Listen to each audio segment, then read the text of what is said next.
There are places in the galaxy where the fate of humanity balances on a knife's edge. Worlds so strategically vital that their loss would cascade into catastrophe across 1,000 star systems. Vigilus was one such place, and when the Great Rift tore reality itself in half, this single world became the most contested piece of real estate in the entire Imperium. Welcome back to Legends of the Imperium. Today we're diving deep into the war for Vigilus, a conflict so massive and multi-layered that it makes most planetary invasions look like border skirmishes. This wasn't just Imperium versus Chaos, or humans against Xenos. This was everyone against everyone, all at once, fighting over a world that literally held the fate of half the galaxy in its scarred and bloodied hands. The year was the early 42nd millennium, and the Imperium of Man was dying. Not metaphorically, not gradually, actually dying.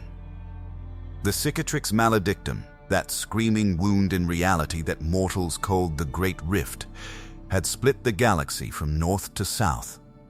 On one side lay the Imperium Sanctus, still connected to Holy Terror and the Emperor's guiding light. On the other side festered the Imperium Nihilus, the Dark Imperium, where entire sectors had been swallowed by warp storms and billions of worlds faced extinction without hope of reinforcement or rescue. Between these two halves of a broken empire lay exactly two stable passages through the maelstrom, two thin corridors of navigable space, where ships could traverse the rift without being torn apart by demonic entities or lost forever in the howling chaos of the Immaterium. One of these passages was the Nachmund Gauntlet, and sitting at the throat of that passage, like a cork in a bottle, was Vigilus. Imagine being the single choke point through which all aid, all communication, all hope of survival for trillions of souls must flow. That was Vigilus, a sentinel world that had spent centuries as a moderately important hub of imperial commerce and industry, suddenly elevated to linchpin status in humanity's desperate struggle for survival. The planet didn't ask for this responsibility. It didn't volunteer to become the most strategically vital world in the galaxy. But when reality itself broke open, Vigilus found itself holding a position so critical that every power in the galaxy immediately began plotting how to take it, hold it, or destroy it. The Imperium needed Vigilus to keep the Nachmund Gauntlet open, to maintain that lifeline to the Dark Imperium. Chaos wanted Vigilus destroyed so they could seal the passage and doom billions to isolation and death. The Orcs saw a target-rich environment perfect for the biggest brawl in living memory. The Genestealer cults recognized an opportunity to further their ancient agenda of preparing worlds for tyrannid consumption. Even the Aldari had their own mysterious reasons for involving themselves in the coming bloodbath. What followed was a war so complex, so brutal, and so absolutely insane that it would take 2 major campaign books just to document the opening phases. The War of Beasts and the War of Nightmares, back-to-back conflicts that saw Vigilus transformed from a functioning imperial world into a charnel house where the very concept of victory became meaningless, and survival itself was the only goal that mattered. This is the story of how a single world became the stage for the most desperate battle of the 42nd millennium.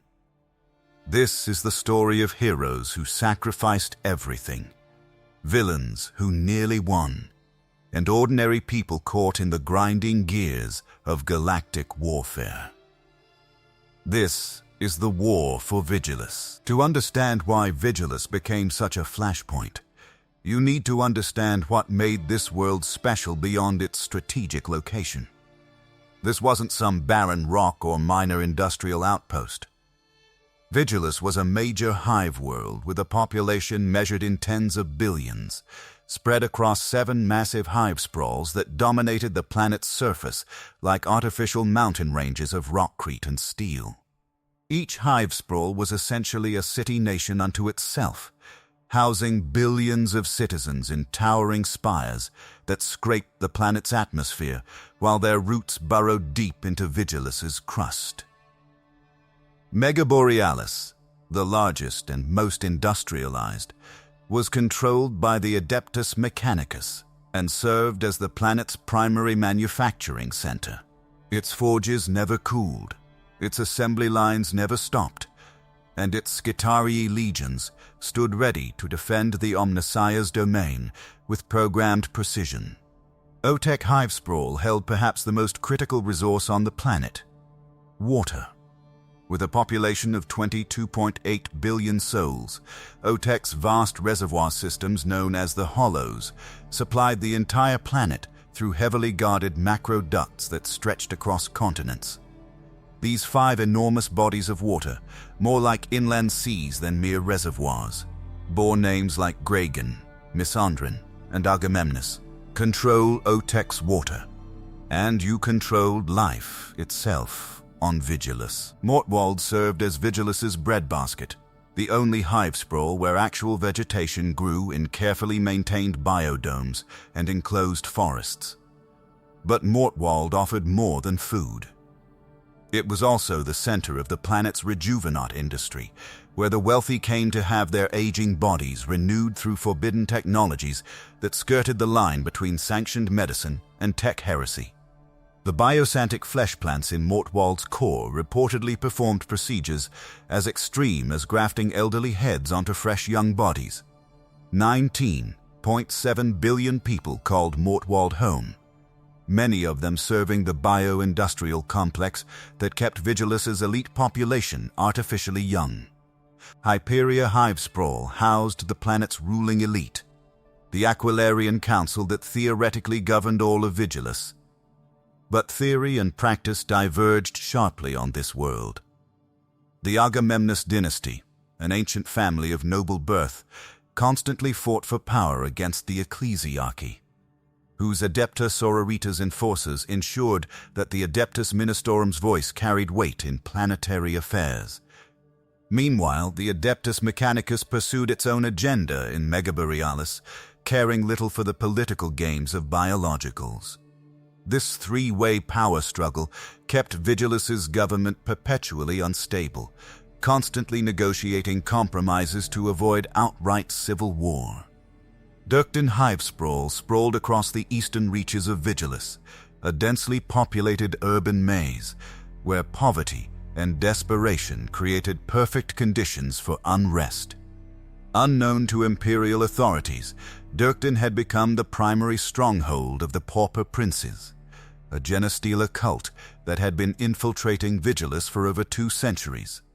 By the time the Great Rift opened, Dirkden's PDF regiments, local government officials, and even portions of the Adeptus Arbites had been subverted by the cult's insidious influence. Storval, Kalax Bane, and the other minor hivesprawls each contributed their own industrial output and population to Vigilus's strategic value. But what made the planet truly irreplaceable had nothing to do with its cities or its people. Deep within Vigilus's crust lay vast deposits of blackstone, that mysterious anti-psychic material also called Noctilith stone. This substance possessed properties that made it invaluable for combating warp-based threats, and the Mechanicus had been mining it for millennia. Here's where it gets really interesting. Vigilus had a sister world in its system called Sangua Terra. Both planets contained enormous spears of blackstone embedded in their crusts, held in some kind of strange suspension that caused them to always point toward each other. The anti-empiric field that thrummed between these blackstone formations was what kept the Nachmund Gauntlet stable. It was literally the reason ships could safely traverse that region of space without being swallowed by warp storms. If someone destroyed Vigilus's blackstone deposits, the warp storms would close in. The corridor of safe passage would collapse. The Nachmund Gauntlet would become impassable, and the Imperium Nihilus would be cut off from Holy Terra forever. Trillions of Imperial citizens would be abandoned to face chaos, tyrannids, orcs, and every other nightmare the galaxy could throw at them without hope of reinforcement or rescue. This was why Vigilus mattered.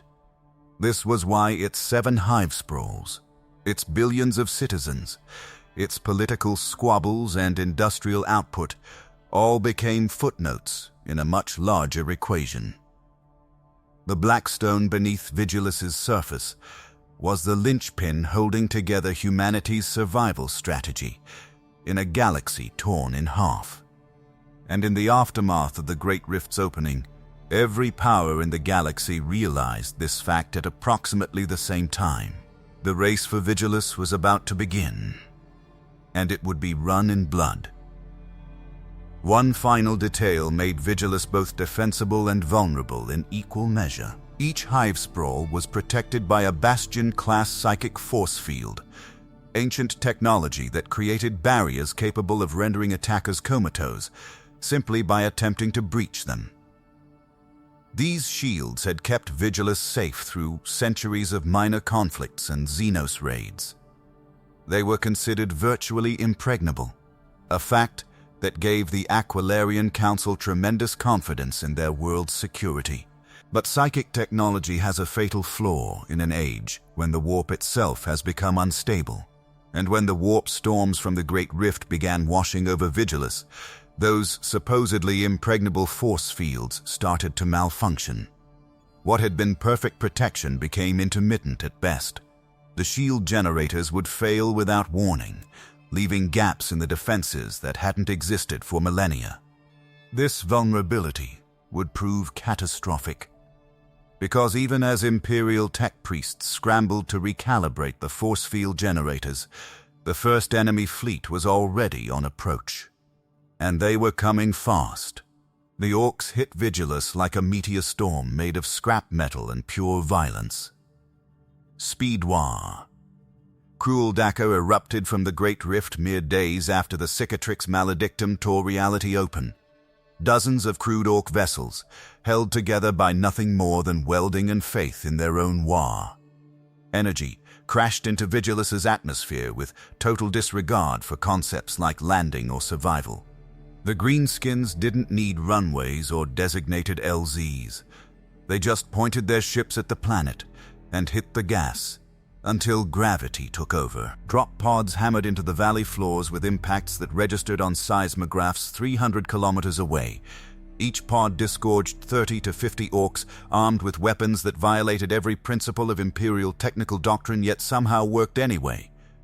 Within minutes of landing, the greenskins had established defensive positions and begun advancing toward the hive sprawls with a combination of tactical cunning and berserker fury that defied everything the Imperial Guard had been taught about orc behavior. At first, the invasion seemed manageable. The Bastion-class force fields held, and the orcs found themselves trapped in the wastes between hive sprawls with no way to reach their objectives. But the greenskins didn't see this as a setback. They saw it as an opportunity. The vast dust storm known as the Vulian Swirl became an apocalyptic racetrack where orc speed freaks indulged their obsession with velocity, competing in hyper-violent contests while waiting for the force fields to fail. Fort Dakka rose from the desert like a monument to orc engineering philosophy. If it looks dangerous and makes a lot of noise, it's good enough. Speedboss Krooldakka, the maniac leading this war, established his base in the wastes and began gathering more greenskin forces to his banner. The longer the orcs waited, the more their numbers grew as stragglers from across the system were drawn to Vigilus by the psychic beacon of the Var itself. Then the force fields began to fail, not all at once, but in random intervals that created gaps in the defenses. The warp storms from the Great Rift interfered with the psychic technology that powered the shields, causing fluctuations that grew worse with each passing day. When the first shield failed completely, it took mere hours for the orcs to flood into Mega Borealis hive sprawl. What followed was a slaughter. Imperial Guard regiments, Adeptus Sororitas warriors, and Skitarii legions found themselves fighting an enemy that should have been easy to predict, but somehow kept surprising them. These orcs didn't just charge mindlessly. They coordinated. They flanked. They used combined arms tactics that belonged to much more sophisticated opponents. And when tactical sophistication failed, they simply drowned the defenders in bodies and bullets until the sheer weight of green flesh became overwhelming. But the orc invasion was just the opening act. The real nightmare had been growing beneath Vigilus's surface for over 200 years. In the year 210-33, by the new imperial dating system, a clutch of Genestealers had been dispatched to Vigilus from the slum world of Chance's Vale. The Pauper Prince's Genestealer cult, one of the 6 most powerful cults documented by the Ordo Xenos, was expanding its influence across multiple star systems.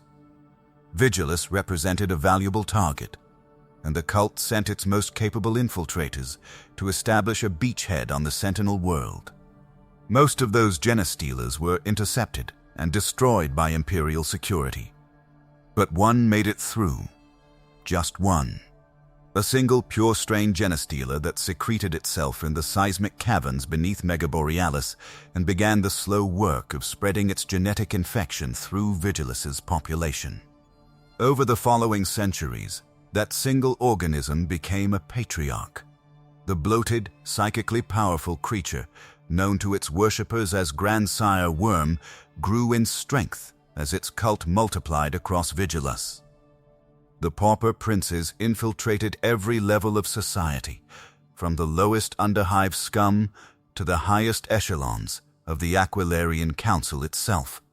They subverted PDF regiments, corrupted Adeptus Arbites officers, and planted their hybrid agents in positions of authority throughout all 7 hive sprawls. The cult's plan had been to wait, to grow, to prepare Vigilus for the coming of the Star Children, the Tyrannid hive fleets that the cultists worshipped as divine saviors. They would have continued their patient infiltration for decades more, slowly hollowing out Vigilus's defenses until the day came for their glorious uprising. Then the orcs arrived and forced the cult's hand. Grandsire Worm recognized immediately that years of careful planning would be wasted if the Greenskins overran Vigilus before the cult could claim it. The Pauper Princes couldn't allow their decades of work to be destroyed by rampaging orcs, who didn't understand or care about the careful preparation required for Tyrannid consumption. The uprising began with synchronized precision that shocked even the most paranoid inquisitors. In every hive sprawl simultaneously, cultists who had been masquerading as loyal Imperial citizens revealed their true nature. PDF regiments turned on their officers. Government officials activated sleeper cells that had been embedded for generations. Adeptus Arbites precincts found themselves fighting enemies who knew their patrol patterns, their communication protocols, and the locations of every weak point in their defenses. Dirkton fell within hours. The Pauper Princes had spent generations turning Dirkton into their primary stronghold, and when they rose up, the hive sprawl's defenders never stood a chance. Cultists outnumbered loyalists by ratios that made resistance futile. Hybrid warriors poured from hidden bolt holes that had been constructed over decades, armed with weapons stolen from Imperial armories by corrupted supply officers. The cult's control of Dirkton created an immediate strategic disaster. 4,000 Imperial Guard soldiers, who had been stationed outside the hive sprawl when its force fields failed, found themselves trapped between orc lines and a city that had transformed overnight into enemy territory. The cultists sealed Dirkton's gates and left those guardsmen to be slaughtered by Krooldakka's boys, sacrificing Imperial lives to protect their newly claimed territory. In Otek, the Pauper Princes made their move on the water supply. Cultist saboteurs contaminated the vast reservoir systems, poisoning the macro ducts that carried water across the entire planet. The attack was calculated and vicious. If Vigilus's defenders wanted to survive, they would need to negotiate with the cult for access to clean water. It was blackmail on a planetary scale. And it worked. Billions of civilians depended on Otek's water, and the cult knew the Imperium would have to divert forces to secure those critical facilities. The Genestealer uprising wasn't the only Xenos threat Vigilus faced. As if orcs and cultists weren't enough, the Aeldari decided this was the perfect time to settle old grudges. A war host from Craftworld Saim-Hann launched attacks on Hyperia Hivesprawl, pursuing a blood feud with the Aquilarian Council that dated back centuries. The Aeldari didn't care about Vigilus's strategic importance or humanity's desperate situation. They cared about honor and vengeance, and they would see both satisfied regardless of the cost. Drukhari raiders escalated their operations from Kalak's Bane, where they had discovered a hidden webway portal years earlier. The Dark Eldar had been using this entry point to conduct slave raids on Vigilus for decades, taking just enough victims to avoid drawing serious Imperial attention. But now, with the planet in chaos and its defenses collapsing, the Drukhari saw an opportunity for a much bigger harvest. They wanted slaves, certainly, but they particularly wanted to capture Primaris space marines for their homunculi to experiment on. The chance to dissect these new transhuman warriors was too valuable to pass up. By the time Robert Guilliman received word of Vigilus's dire situation, the planet was drowning. Orc hordes battled Imperial defenders, who were simultaneously fighting Genestealer cultists, who were also defending themselves against Aeldari attackers, while trying to avoid Drukhari slave-taking parties. Command and control had broken down completely. Individual hive sprawls were fighting their own isolated battles with no coordination and no clear understanding of the larger strategic picture. The Primarch made a decision that would change everything. He couldn't come to Vigilus himself, as his attention was required across dozens of other critical war zones. But he could send someone who embodied the Ultramarines' tactical excellence and unbreakable will. Someone who had led the chapter for centuries and never known defeat. Someone whose name alone carried weight sufficient to rally the defenders and coordinate a response to this multi-faction nightmare. He sent Marneus Calgar, chapter master of the Ultramarines, Lord of Macrage, the greatest living warrior in the chapter's 10,000-year history, and he sent him with authority to command all Imperial forces on Vigilus, with instructions to hold the planet at all costs. But before Calgar could take up his post, before he could even begin the journey to Vigilus, he would have to survive something far more dangerous than any battle. He would have to undergo a transformation so radical and so perilous that even the mighty chapter master of the Ultramarines faced better than even odds of death on the operating table. He would have to cross the Rubicon Primaris. Marneus Calgar had spent centuries believing he was invincible, not through arrogance, but through experience. He had held the gate at Zalathris against an endless green tide. He had fought the Swarmlord in single combat during the Battle of Macragge and survived wounds that would have killed lesser warriors 10 times over. He had led the Ultramarines through some of their darkest hours and emerged victorious each time.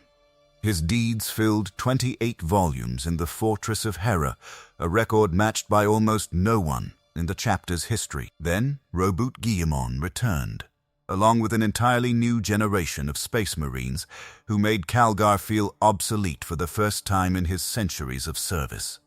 The Primaris Space Marines stood taller, fought harder, and possessed enhancements that Calgar and his generation could only marvel at.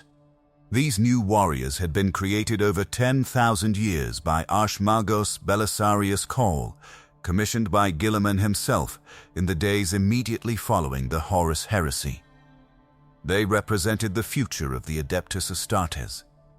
And watching them in action, Calgar couldn't help but wonder if that future had any room for warriors like him. The existential crisis facing the Ultramarines chapter master wasn't unique to him. Across the Imperium, traditional Space Marines were asking the same questions. Were they being replaced? Would they become obsolete? Should they be grateful for the reinforcements or resentful of the implied inadequacy of their own transhuman enhancements? Some chapters embraced the Primaris without question. Others accepted them grudgingly. A few openly resented the newcomers, and dark whispers suggested that some chapters had quietly arranged for their Primaris reinforcements to die in suspiciously convenient accidents. The integration of this new generation threatened to tear the Adeptus Astartes apart from within, adding internal division to an already overwhelming list of existential threats. Archmagos Cole claimed he could transform traditional Space Marines into Primaris through an extensive surgical procedure. The process involved implanting 3 additional organs into a body that had already been heavily modified by the original 19 Space Marine implants. It sounded simple when explained that way. Just add some new components and upgrade the existing platform to the latest specifications. The reality was substantially more horrifying and substantially more dangerous. Cole's data suggested the procedure had a 61.6% failure rate. More than half of all subjects would die on the operating table or shortly thereafter. Even for Space Marines, warriors who had already survived the brutal process of becoming transhuman in the first place, crossing the Rubicon Primaris meant accepting better than even odds of death. The lords of the Ultramarines debated the question extensively. Was it morally right to encourage brothers to undergo such a dangerous transformation? Would a Space Marine who survived the procedure still be the same person? Or would something essential be lost in the process? And perhaps most importantly, was this truly the destiny of all Adeptus Astartes? Or was it better to maintain the traditions that had served humanity for 10,000 years? Marneus Calgar ended the debate by volunteering himself as the first test subject. If the chapter master was willing to risk his own life, how could any other Ultramarine refuse? His decision wasn't about proving his courage or securing his position. It was about answering a question that needed answering. Could the old guard transform into something new without losing what made them valuable in the first place? The operation was conducted in an auto-sterilized med vault deep within an Ultramarines facility. The room smelled of counterseptic, that chemical tang that announced sterile environments where flesh would be opened and blood would flow in carefully controlled quantities. Medical servitors crowded the space, their mechadendrites equipped with surgical implements that gleamed under harsh lumen strips.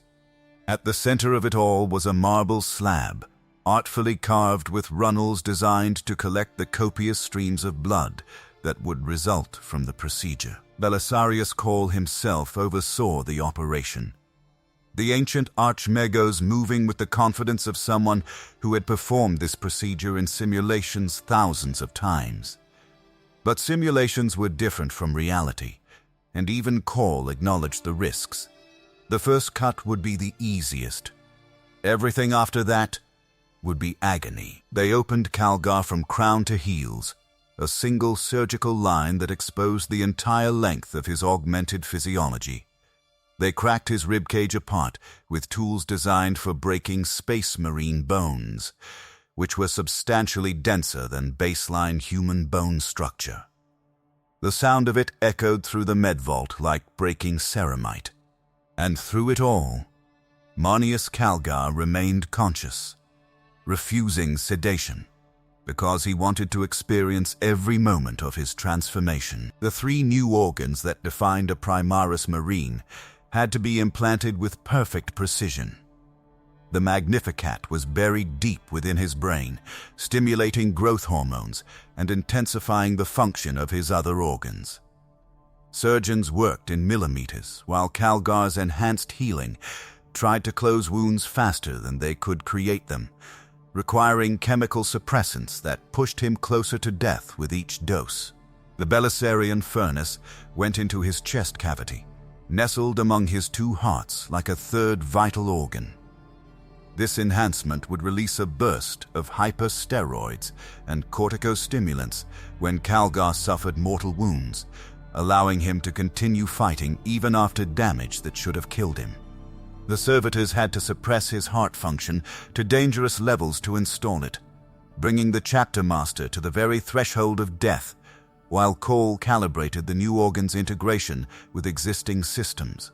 Finally came the sinew coils, cable-like lengths of durasteel that had to be woven through every tendon and sinew in Calgar's body. This was the most extensive modification, requiring the surgical team to expose and enhance his entire muscular system. The sinew coils would provide tremendous resilience and strength, but installing them meant essentially rebuilding Marneus Calgar from the skeleton outward. At the climax of the operation, they suppressed his healing physiology completely. This was the moment of truth, the point where Calgar's life actually slipped away. His heart stopped beating. His brain activity ceased. By every measurable standard, the chapter master of the Ultramarines died on that marble slab. Then his newly installed Belisarian furnace activated. The surge of combat stimulants and emergency hormones shocked his system back to life. His heart restarted with a lurching rhythm that gradually stabilized. His brain flickered back to consciousness. And with a blood-flecked roar that shook the med-vault, Marneus Calgar broke his restraints and stumbled to his feet, reborn as something new. The Rubicon Primaris had been crossed. A traditional space marine had been transformed into a Primaris marine and survived. The procedure worked. In honor of Calgar's courage, the Ultramarines would thereafter call it the Calgarian Rites. Other chapters would follow his example, and the success rate would improve with experience. But in that moment, bloody and barely conscious but definitely alive, Calgar proved something crucial. The old guard could adapt. They weren't obsolete. They could be reforged into something stronger without losing what made them warriors worth preserving. Recovery took weeks. Calgar's new physiology had to adjust to its modifications, and even transhuman healing couldn't rush the process of integrating organs that hadn't existed in his body days earlier.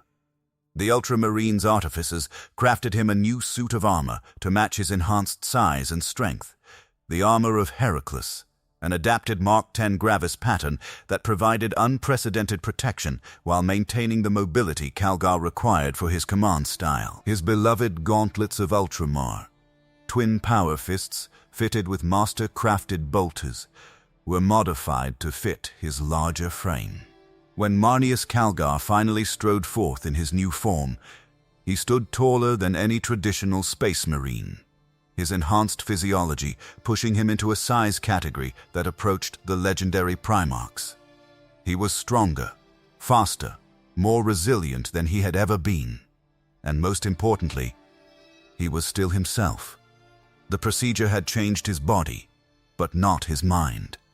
He remained the tactical genius who had led the Ultramarines for centuries, now equipped with enhancements that would let him continue that leadership for centuries more. Ilimon's orders came shortly after Calgar's transformation. The Primarch appointed him supreme commander of all Imperial forces on Vigilus, with authority superseding local government and even other Space Marine forces. Calgar would coordinate the defense personally, using his centuries of experience to make sense of the chaos consuming the Sentinel world. He took a mixed force with him, Ultramarines veterans, Primaris reinforcements, and his personal Victrix Guard, elite warriors chosen to stand at his side in the deadliest battles. The journey to Vigilus gave Calgar time to study the intelligence reports and develop a strategy. What he read was worse than he'd expected. Vigilus wasn't just under attack. It was being torn apart from multiple directions simultaneously, with no clear priority and no central coordination among Imperial defenders. His first action upon arriving was to establish the Vigilus Senate, a combined war council that would bring together representatives from all Imperial factions fighting on the planet. The Aquilarian Council, the Adeptus Mechanicus, the Adeptus Sororitas, the Imperial Guard, and the various Space Marine chapters would coordinate through this body instead of fighting individual battles. It was basic command structure, but apparently nobody had thought to implement it before Calgar arrived. His second action was strategic triage, a calculated decision that would save Vigilus but cost millions of lives. Calgar assessed the situation across all 7 hive sprawls and reached an inescapable conclusion. Dirkton and Kylax Bane were lost. The Genestealer cults controlled Dirkton too completely, and Kylax Bane had become a Drukhari hunting ground that would bleed Imperial forces dry without achieving meaningful objectives. Rather than waste resources trying to reclaim the unclaimable, Calgar made the brutal decision to abandon both hive sprawls entirely. The Crimson Fists chapter was assigned to cover the Dirkton evacuation, a rearguard action that saved thousands of Imperial citizens but cost the chapter dearly. Brothers who had survived centuries of warfare died buying time for civilians to escape. It was necessary. It was pragmatic. And it was the kind of decision that makes leaders wake up screaming decades later, seeing the faces of the warriors they sent to die, so others could live. But even as Calgar organized Vigilus's defense, a greater threat was gathering in the outer system. The former imperial world of Nemendgast, which had been swallowed by the Great Rift and transformed into a nightmare, had re-emerged as a Black Legion hellforge. Daemon engines poured from its corrupted factories like industrial rot made manifest. Calgar dispatched Strikeforce Shadowspear, led by Captain Sevastus Akaran of the Ultramarines 2nd Company, to infiltrate Nemendgast and sabotage the Forge in Furnace before it could produce enough war machines to overwhelm Vigilus completely. Shadowspear succeeded. Barely. Of the entire strike force, only Vanguard Librarian Maltese escaped to bring word of what they'd found. The Black Legion wasn't just attacking Vigilus opportunistically. They were preparing something much worse. Something that would require the War Master of Chaos himself. And sure enough, within weeks of Shadowspear's report, new contacts appeared on Vigilus's orbital sensors. Ships bearing the heraldry of the Black Legion were on approach. But these weren't raiders or opportunistic warbands. This was an invasion fleet. And at its heart, aboard the massive Gloriana-class battleship Vengeful Spirit, came Abaddon the Despoiler himself. The War of Nightmares was about to begin. Before Abaddon arrived, before the skies filled with chaos warships and the surface ran red with demonic corruption, Vigilus received a herald. The kind of herald that ancient kingdoms would have recognized, someone whose sole purpose was to announce coming doom with enough theatrical flair to maximize terror. Haarken Worldclaimer dropped from orbit astride his demonic-enhanced jump pack, surrounded by a murder of chaos raptors, whose screeching filled the air like the death cries of dying worlds. The Herald of the Apocalypse carried with him the Hellspear, a daemon-touched weapon that hungered for mortal souls with an appetite that could never be satisfied. And as he descended toward Hyperia Hivesprawl's capital district, every Vox speaker, every comm bead, every audio-capable device on the planet began broadcasting his message simultaneously. Citizens of Vigilus, Haarken's voice echoed across billions of receivers, distorted by warp energies into something that hurt to hear. I bring word from Abaddon the Despoiler, War Master of Chaos, the hand that struck down Cadia, the will that broke the Imperium itself. Your world has been marked for destruction. 80 days hence, Vigilus will belong to the Black Legion. Your defenses will crumble. Your champions will fall. Your false emperor cannot save you.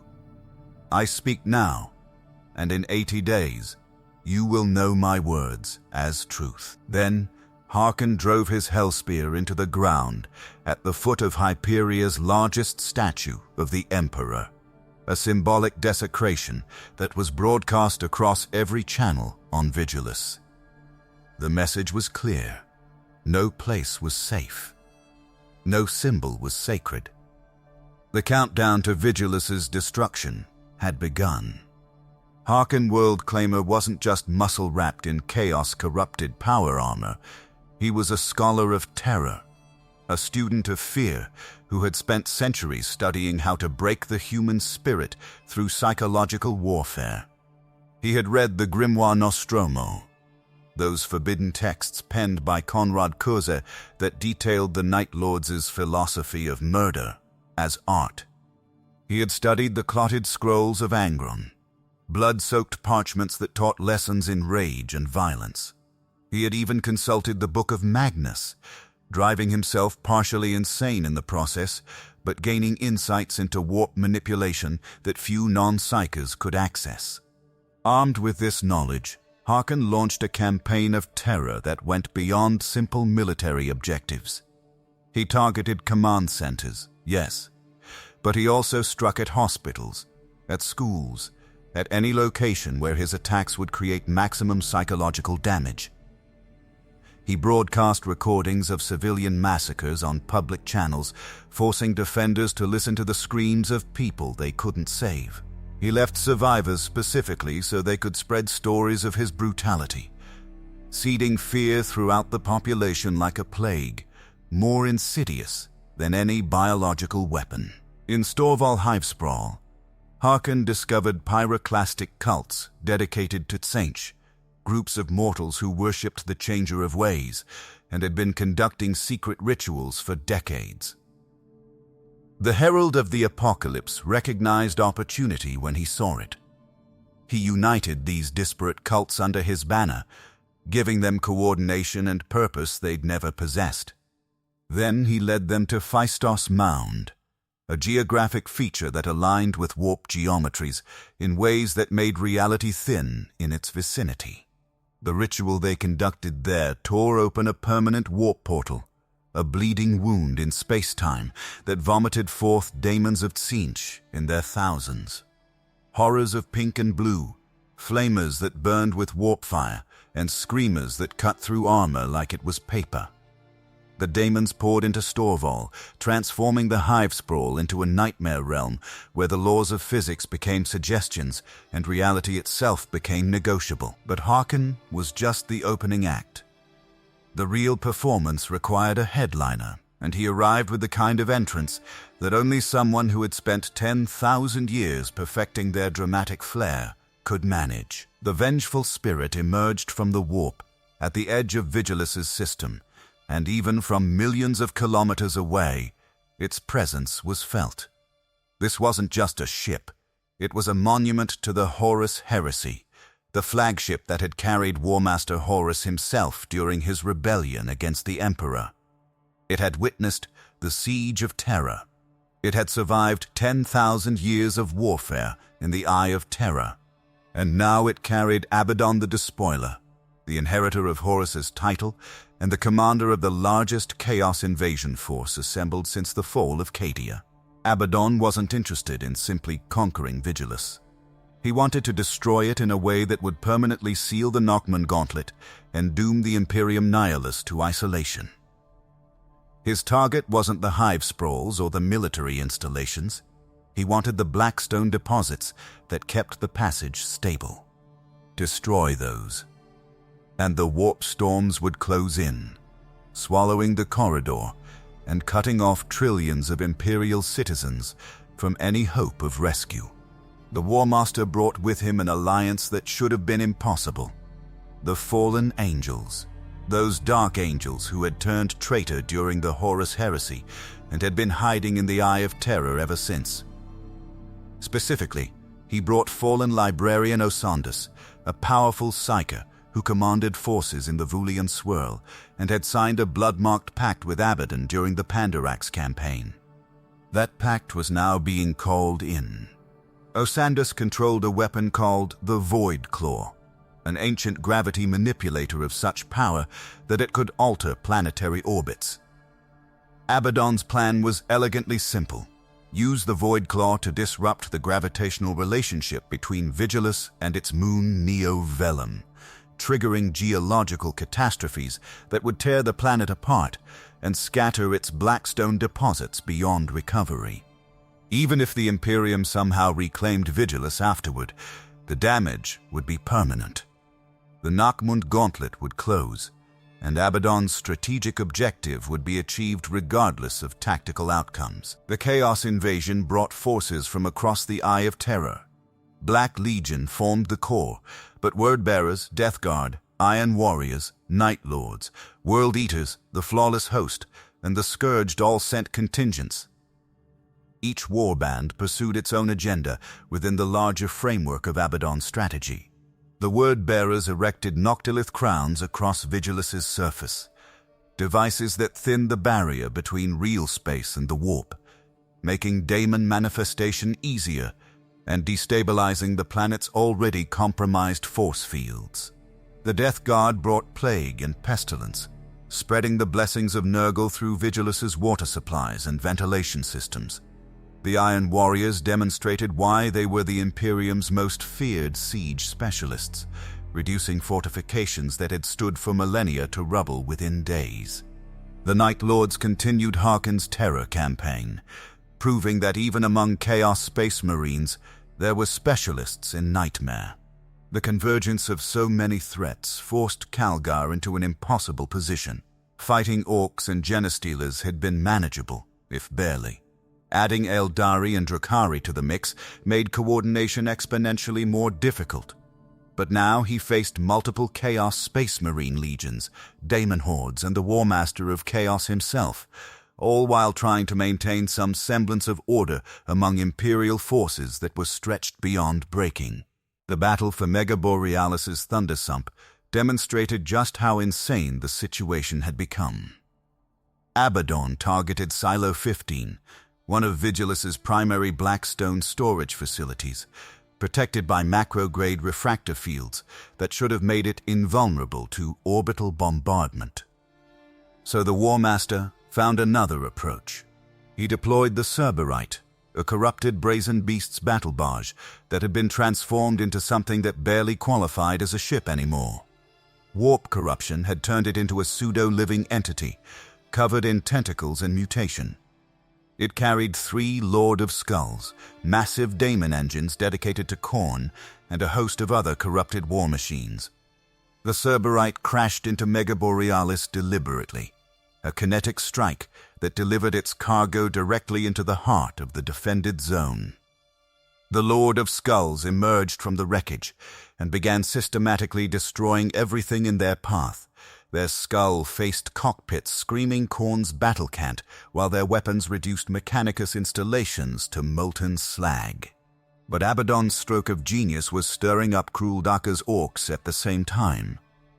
The Speed Freaks had been fighting Imperial forces for control of the region when suddenly Chaos Space Marines appeared, attacking both sides simultaneously.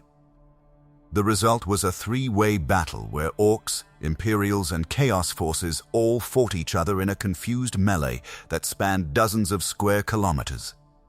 Calgar recognized he was being outmaneuvered. Abaddon was using the Orcs as a weapon, manipulating their aggressive tendencies to create chaos that would make organized defense impossible. So the Chapter Master responded with his own act of ruthlessness. He authorized cyclonic torpedo bombardment of the entire combat zone. The blast obliterated Silo 15, destroyed the Lord of Skulls, and killed Speedboss Krooldakka along with tens of thousands of orcs.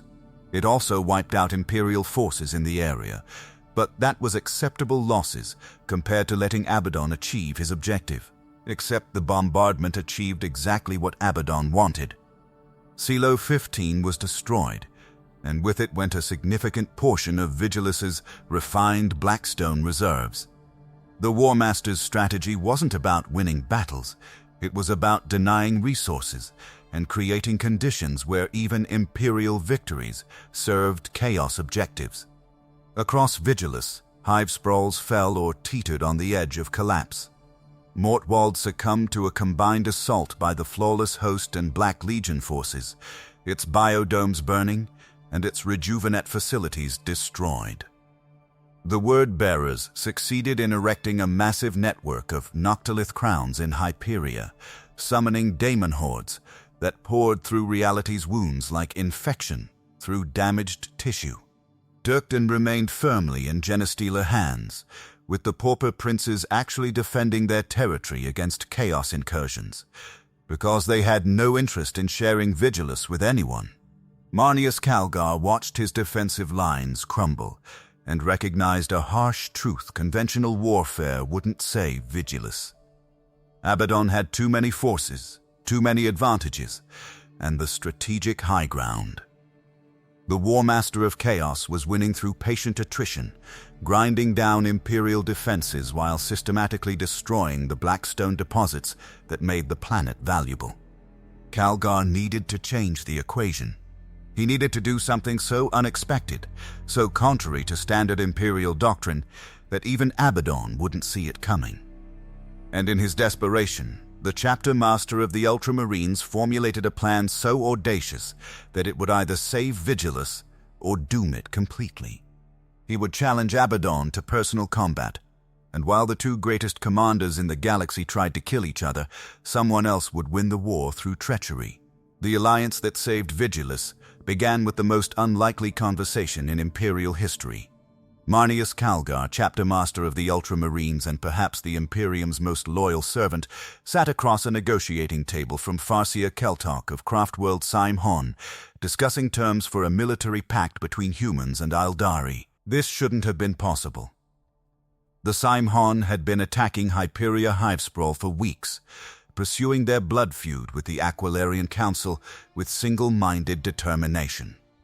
They were killing Imperial citizens, destroying Imperial infrastructure, and generally making an already impossible situation worse. By every measure of Imperial law and military doctrine, Calgar should have been ordering their extermination, not negotiating with them.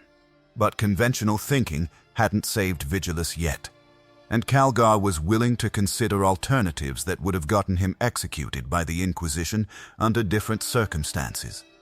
He sent word to the Aeldari through channels that officially didn't exist, requesting parley under terms of mutual survival. To everyone's surprise, Farsia Keltok agreed to meet. The negotiation was conducted in a ruined administratum building that had been bombed flat by the Orcs, then burned by Chaos forces, and was currently claimed by neither side. Calgar brought his Victrix Guard. Keltok brought Aspect Warriors.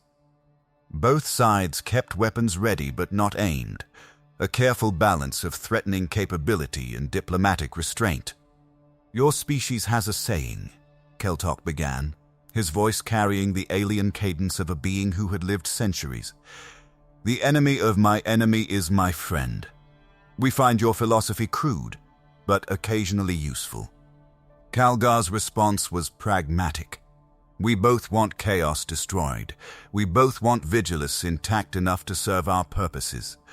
Our hatred for each other can wait until after we've dealt with the War Master." The Farsia's terms were simple, but non-negotiable.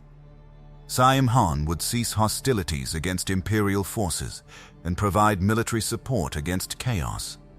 In exchange, Calgar would arrange for the death of those who had killed Autarch Rylor, satisfying the blood debt that had brought Saim-Hann to Vigilus in the first place. The deaths would be arranged to look like casualties of war, and officially the Aeldari would receive no credit for their assistance in the coming battle. It was treachery. It was murder of Imperial citizens to satisfy Xenos honor codes. It was exactly the kind of compromise that defined wars where survival mattered more than moral purity. Calgar agreed to the terms, and the alliance was sealed. With Aeldari support secured, Calgar began planning the most dangerous gambit of his centuries-long career.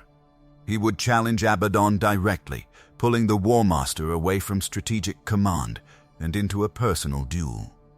While Abaddon was distracted trying to kill the chapter master of the Ultramarines, Aldari forces would infiltrate the Chaos Fleet and strike at the vengeful spirit itself.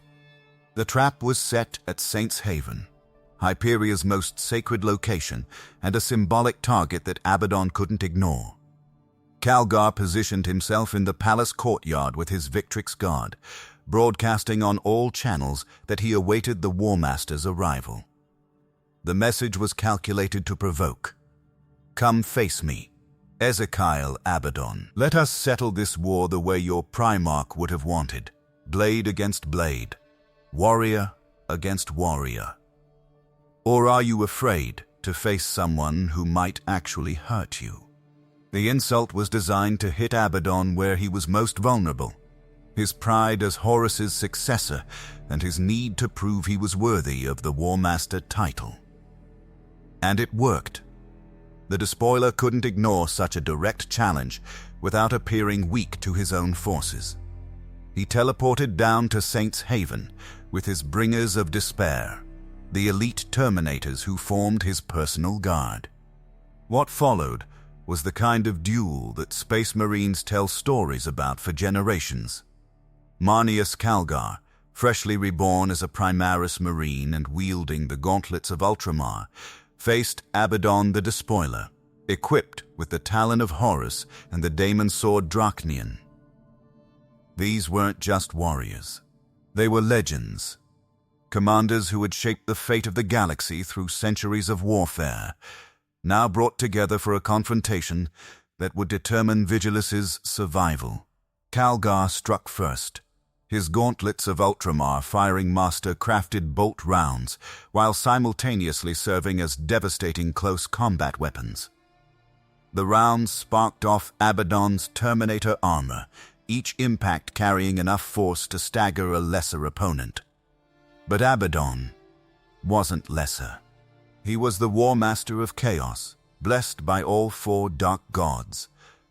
And he had been fighting since before the Imperium existed in its current form.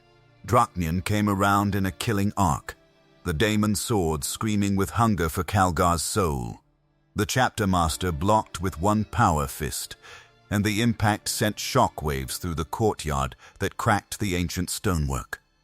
They fought in the shadow of the Emperor's statue, their duel playing out beneath the gaze of the very god they both claimed as their own, though one side had long since abandoned their loyalty. The battle lasted minutes that felt like hours. Calgar landed what should have been killing blows, his enhanced strength-driving attacks that would have crushed normal Terminators. At one point he delivered a seismic uppercut directly to Abaddon's chest, putting all the force his Primaris physiology could generate into a single devastating strike. The War Master actually staggered, his breastplate cracking, and for a moment it seemed like Calgar might actually win. Then Abaddon proved why he had survived 10,000 years of constant warfare. Drachnian found its mark, the Daemon blade slipping through the armor of Heracles with predatory precision. One of Calgar's gauntlets was torn away, exposing a forearm splintered and shorn of skin. The sword cut through the other gauntlet, severing two of his fingers and slashing open both of his hearts in a single devastating blow. Calgar fell, his Belisarian furnace activating desperately to keep him alive, but even that enhancement had limits when faced with such catastrophic damage. As he lay there, Greater Possessed materialized from the chaos of battle and moved to finish what their War Master had started. They pierced both his already damaged hearts and ripped open his throat, their daemonic strength tearing through augmented tissue with savage efficiency. Abaddon stood over the broken Chapter Master, Drachnian raised for what would have been the final blow. This was the moment he had been waiting for, the symbolic victory that would crown his conquest of Vigilus. Then, Haarken Worldclaimer's voice crackled through Abaddon's vox bead. "War Master, the vengeful spirit is under attack. We're taking critical damage." The Aldari stealth vessel Vol's Ghost, piloted by forces loyal to Farseer Keltok, had used the distraction of the duel to penetrate the Chaos Fleet's perimeter. The ship was loaded with vortex warheads and deathstrike missiles that Calgar had confiscated from Vigilus's arsenal. The crew knew they weren't coming back, but they also knew their sacrifice would satisfy the blood debt to Saim-Hann and potentially save Vigilus in the process. Vol's ghost rammed the vengeful spirit at full speed, detonating its cargo at the moment of impact. The resulting explosion tore through the flagship's shields and armor, inflicting catastrophic damage to a vessel that had survived millennia of warfare. The vengeful spirit's structural integrity failed in multiple sections. Its warp drives began failing. The ship was dying, and if Abaddon didn't return immediately to stabilize it, he would lose his most valuable asset. The War Master faced a choice: complete the kill and claim his trophy, or save the vengeful spirit and preserve his strategic capabilities. Abaddon was a conqueror before he was a duelist. He teleported away, leaving Calgar bleeding out in the courtyard of Saint's Haven, while the vengeful spirit made an emergency transition into the warp. The price of that retreat was severe. When Osandus had unleashed the Voidclaw weapon earlier in the campaign, the gravitational anomaly had struck the Imperial fleet with devastating effect. The ships had been confused by the sudden deployment of Chaos vessels, and while the Chaos fleet had positioned itself to counteract the anomaly's effects with their engines, the Imperial fleet was caught completely unprepared. The gravitic forces crushed and scattered the fleet, leaving Vigilus's orbital defenses permanently compromised. The exact scale of losses remains disputed in Imperial records, but based on available accounts, it's clear the naval casualties were catastrophic. Thousands of Space Marines died holding the line while Abaddon's forces withdrew. Vigilus itself had been devastated, with multiple hive sprawls lost, or ruined beyond immediate recovery. But the blackstone deposits remained intact. The Nachmund Gauntlet stayed open, and Marneus Calgar, against all odds, survived. His recovery was something even the apothecaries had trouble explaining. Both hearts had been pierced, one of them cloven through completely. His throat had been torn open by demonic claws. He should have died within minutes. But the Belisarian furnace kept him alive long enough for the Victrix Guard to retrieve him, and the Ultramarines' finest surgeons worked miracles to rebuild what had been destroyed.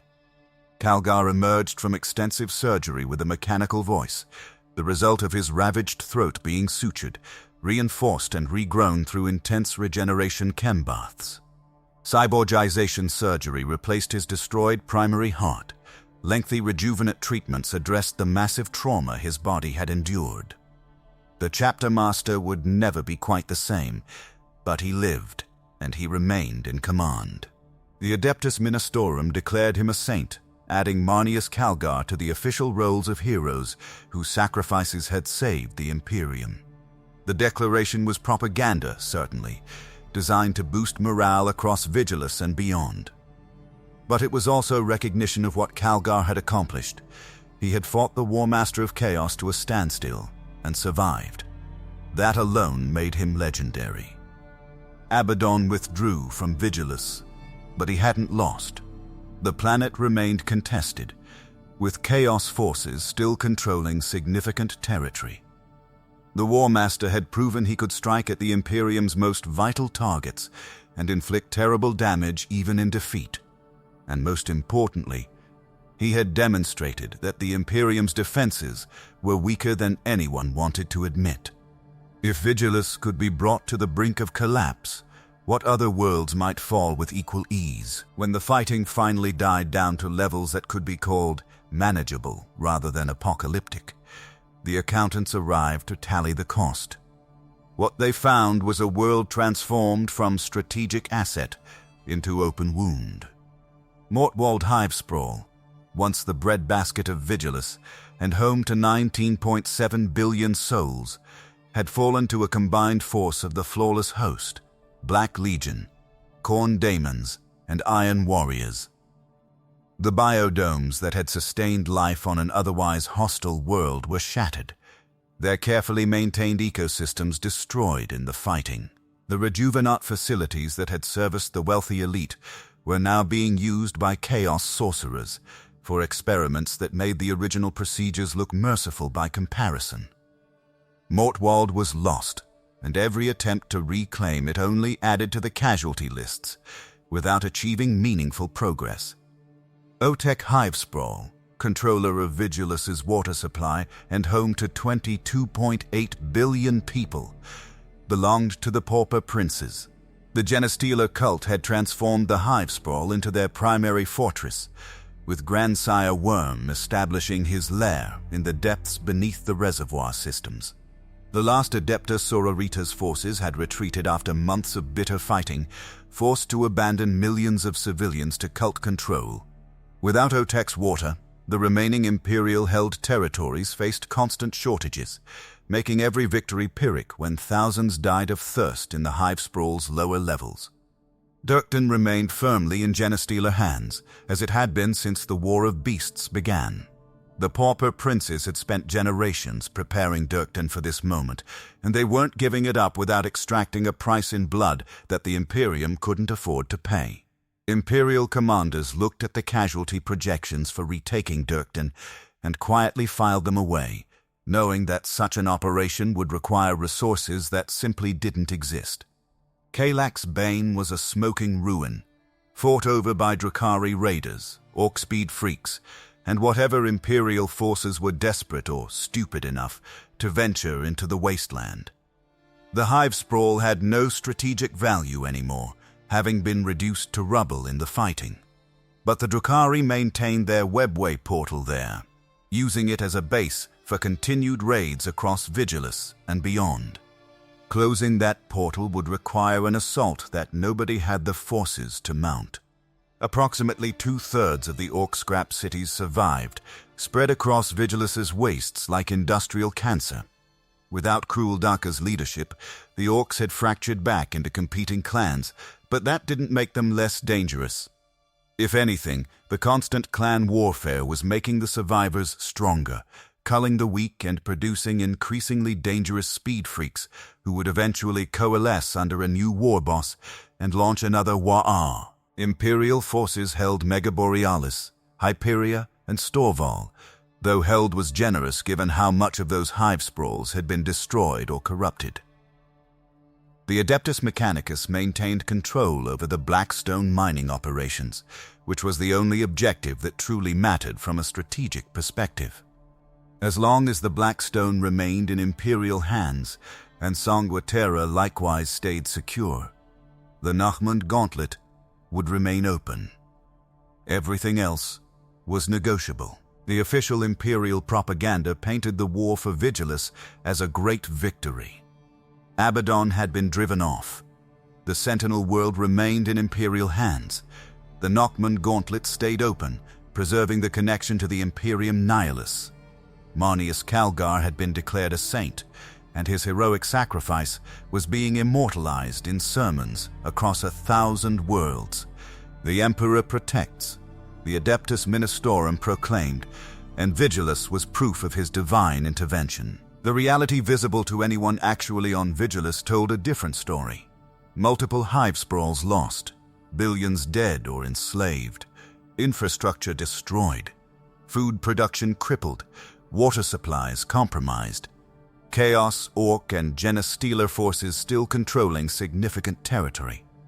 The planet wasn't saved so much as it was stabilized at a level of ongoing catastrophe that the Imperium could theoretically sustain indefinitely. For the soldiers fighting in Vigilus's ruins, for the civilians trying to survive in Hivesprawls where the life support systems failed regularly, for the refugees flooding into the remaining Imperial territories, the victory rang hollow. They had survived, yes, but what they'd survived into was a nightmare with no clear end. The war for Vigilus hadn't ended. It had simply transitioned from active invasion to grinding attrition, from apocalypse to slow bleeding that might take decades to prove fatal. The strategic implications extended far beyond Vigilus itself. Abaddon had demonstrated that the Imperium's most vital installations could be attacked successfully. He had shown that even when beaten back, Chaos forces could inflict permanent damage that would require centuries to repair. Most concerning of all, he had proven that the blackstone deposits keeping the Nachmund Gauntlet open could be targeted and destroyed, even if he hadn't managed to destroy enough to close the passage entirely. Every power in the galaxy had taken notes. The Tyranids knew that Vigilus was weak, its defenses compromised, perfect for consumption by a hive fleet. The Orcs knew there was a massive ongoing brawl that any self-respecting warboss would want to join.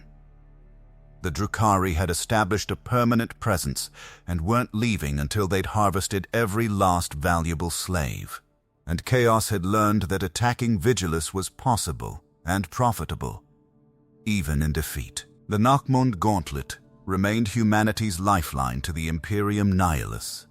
Billions of Imperial citizens depended on that passage staying open for any hope of survival or rescue.